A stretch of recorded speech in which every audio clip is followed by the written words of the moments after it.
Rồi stream game stream game stream game. Đây cứ bây giờ cái ấy speed này.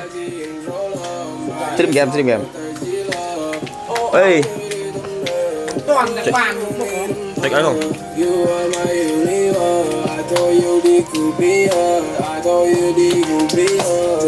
cái này lột cái lẹt tách tiền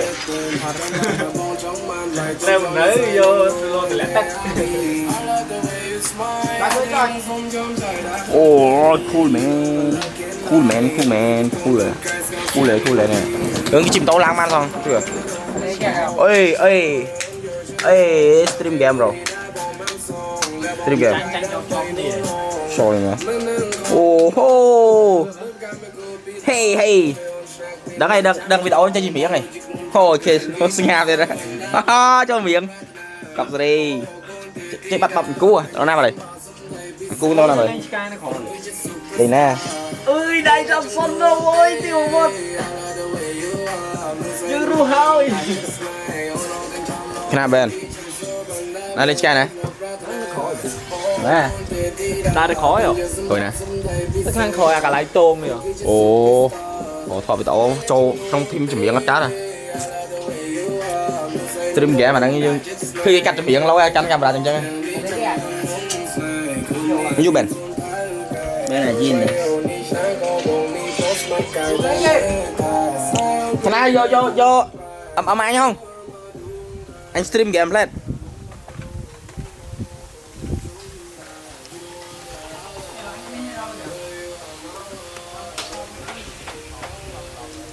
Stream game không stream game.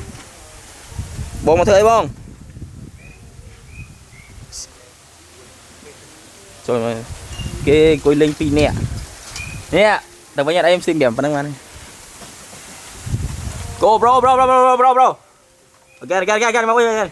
Nhanh Em stream bro. Em à.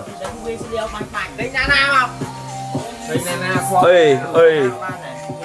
lên ảnh phụ hay đó phụ biết sẽ cho bánh bánh vô nhưng mà toàn cho không bị bánh chưa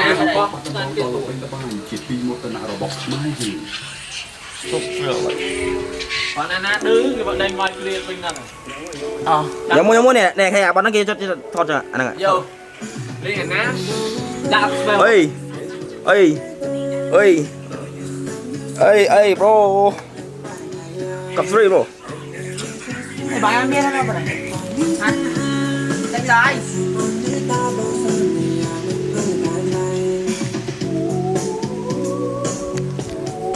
Oh. ngày nay nhắm chi ra như mùa